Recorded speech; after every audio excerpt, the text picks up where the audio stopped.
English మాట్లాడడానికి భయపడుతున్నారా? అయితే మీకోసమే ఈ స్పోకెన్ ఇంగ్లీష్ క్లాసెస్. వెంటనే కాల్ చేసి జాయిన్ అవ్వండి. నమస్తే, వెల్కమ్ టు సుమన్ టీవీ. ప్రస్తుతం మనతో పాటు ఉన్నారు realtor oxygen founder and CEO doctor Nandi Rameshwar Rao గారు. సార్తో మాట్లాడదాం. నమస్తే సార్. నమస్తే. సార్, లక్ష పెడితే లక్షలు సంపాదించే మార్గాలు ఉన్నాయి అంటే మీరేం చెప్తారు సార్? ఈరోజు మా వ్యూవర్స్కి ఏమైనా టిప్స్ ఇస్తారా? 1 లక్ష పెడతారు, సీక్రెట్స్ ఓపెన్ మార్కెట్లో అడుగుతా ఉన్నావేనా? ఎందుకంటే పేదవాడు ఎప్పుడు పేదవాళ్ళనే ఉంటున్నారు కదా సార్, మరి వాళ్ళు కూడా లక్షలు సంపాదించాలనుకుంటారు కదా. ఉన్నాయి మార్గాలు. అన్నింటిలో ఒక మార్గం నాకు తెలిసింది ఏంటంటే, నేను బేసికలీ రియల్ ఎస్టేట్ ఎక్స్పర్ట్గా ఉన్నాను 30 సంవత్సరాలు బట్టి. రీట్ అనే ఒక కాన్సెప్ట్ ఉంది.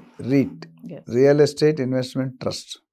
దీనికి అనుసరించుకొని ఇంకొన్ని కాన్సెప్ట్లు కనిపెట్టారు.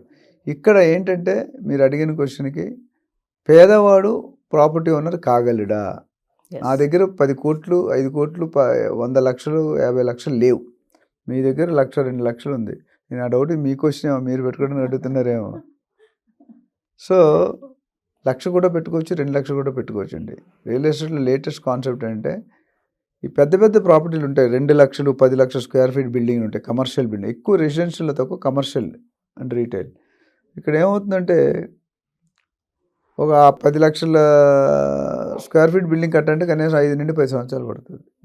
అంత ఈజీగా కాదు. సో ఇన్వెస్టర్ ఓనర్స్ ఏం చేస్తారంటే, ఒక 5,000 10,000 స్క్వేర్ ఫీట్ ఉందనుకోండి, 10,000 ఒక్కొక్క స్క్వేర్ ఫీట్ 20,000 ఉందనుకోండి, ఎంత అయింది? 10,000 స్క్వేర్ ఫీట్, ఒక్కొక్క స్క్వేర్ ఫీట్ 20,000 ఇంటూ 10,000 కొన్ని కోట్లు అవుతుంది. అది మన దగ్గర లేదు. కానీ వీళ్ళు ఏం చేశారంటే, ఆ 20,000 కోట్లు 10,000 స్క్వేర్ ఫీట్ని మనిషికి 100 స్క్వేర్ ఫీట్ అమ్మేస్తున్నారు. మేబీ 3 లక్షలు, ఇంకా కావాలంటే 10 స్క్వేర్ ఫీట్ అమ్ముతున్నాడు. అంటే 1 లక్ష 5 స్క్వేర్ ఫీట్ 10 స్క్వేర్ ఫీట్ వస్తుంది. దానికి నువ్వు ఓనర్షిప్ అవుతావు. ఓకే. అయితే దీంట్లో ఉన్న ప్రత్యేకత ఏంటంటే, లాస్ ఏంటంటే, పెద్ద పెద్ద ప్రాజెక్టులో పెట్టే ముందు కంప్లీట్ చేస్తాడా లేదా అది ఒక అవనమ్మకం, మొత్తం పేమెంట్ తీసుకుంటాడు. బట్ ఆల్రెడీ మీ దగ్గర ప్రాపర్టీ ఉంది, టెనెంట్ ఉన్నాడు, ఓనర్ ఉన్నాడు, ఉంటే మీకు కళ్ళ ముందు కనిపిస్తుంది, రెంట్ వస్తుంది. దాన్ని బట్టి మీరు హ్యాపీగా మీరు ఎలా పే చేయాలి కదా. జనరల్గా రెసిడెన్షియల్ ప్రాపర్టీస్లో ₹1,00,00,000 పెట్టి మీరు ఫ్లాట్ కొనుక్కుంటే 20 నుండి 25,000 రెంట్ వస్తుంది నెలకి. అంటే సంవత్సరానికి 2.5-3%.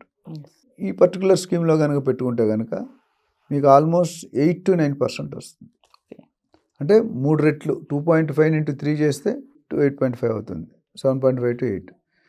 అండ్ ప్లస్ మీకు ప్రాపర్టీ వాల్యూ కూడా అప్రిషియేట్ అవుతుంది. ట్యాక్స్ అనేది నార్మల్ ఉంటుంది. అంటే మీకు యూడిఎస్ అనేది రిజిస్టర్ చేసేస్తారు. 100% పేమెంట్ మీరు 2 years 3 years. 2 స్కీములో నేను అండర్ కన్స్ట్రక్షన్ ప్రాపర్టీలు వద్దంటాను. నేను అనేది ఏంటంటే, ఆల్రెడీ ప్రాపర్టీ ఉండి, టెనెంట్ ఉండి, ఓనర్ ఉండి కొనుక్కుంటే మీకు కనిపిస్తుంది కళ్ళ ముందు ఇన్కమ్ కనిపిస్తుంది. అది కూడా టెనెంట్ మంచి బ్రాండెడ్, పెద్ద పెద్ద, ఇప్పుడు స్టార్ బక్స్, కాఫీ డే, కొన్ని సబ్వే, అలా KFC, ఇవన్నీ రీటైల్. అట్లానే ఆఫీసులు, మైక్రోసాఫ్ట్, గూగుల్, ఇలాంటివి ఏంటంటే కంపెనీలు పెట్టడం కానీ మీయడం ఉండదు. Because they already proven track record of 30, 40, 50, 100 years.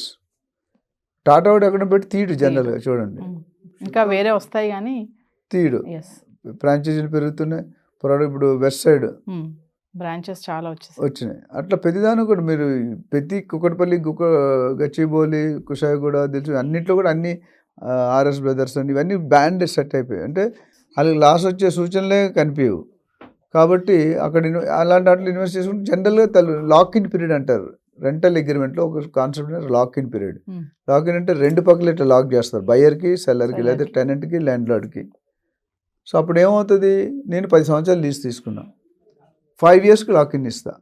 Lock in అంటే అర్థం ఏంటంటే, మీరు 5 yearsకి లాక్ ఇన్ ఇచ్చారు, 5 years 10 years లీజు అంటే 5 years తర్వాత రేటు పెరుగుతుంది. మళ్ళీ ఆ లాక్ ఇన్ పీరియడ్లో సపోజ్ మీరు 3 సంవత్సరాలు చేశారు, 2 సంవత్సరాలు వెళ్ళిపోవాలనుకుంటారు ముందే కంపెనీ డెసిషన్ తీసుకుని, ఈ 2 సంవత్సరాలకి నోటీస్ పీరియడ్ 3 నెలలు ఉంటే మొత్తం 27 నెలలకి రెంట్ ఇచ్చి బయటికి వెళ్ళాము. అది లాక్ ఇన్.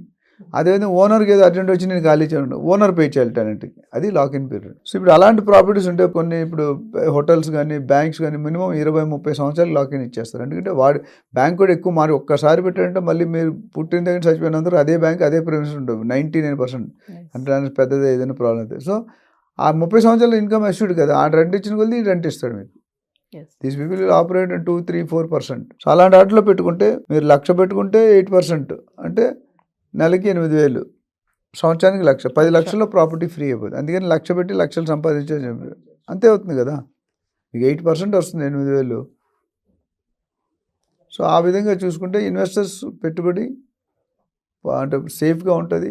ప్లస్ మీరు చూసుకోవచ్చు, మీ కళ్ళ ముందు దిక్తాయో బిక్తాయో కళ్ళ ముందు చూసుకోవచ్చు, ఓనర్ని కలవచ్చు, డిలే అయితే అడగవచ్చు. నేను ఓనర్ కూడా మీకు టైం. ఇంకొకటి అంటే కొన్ని టెనెంట్ లేని ప్రాపర్టీలు కూడా ఇస్తారు ఇలాంటిది. అప్పుడు సమస్య ఏంటంటే టెనెంట్ లేకుండా తీసుకుంటే టెనెంట్ వచ్చే వరకు బిల్డర్ పే చేస్తాడు. ఫైనాన్షియల్ డిస్ట్రిక్ట్ చాలా కంపెనీలు ఉన్నాయి. టెనెంట్ వచ్చాక సపోజ్ తక్కువ ఇచ్చాడు అనుకోండి రెంట్, మరి ఆ గ్యాప్ ఎవరు ఫిల్ చేస్తారు?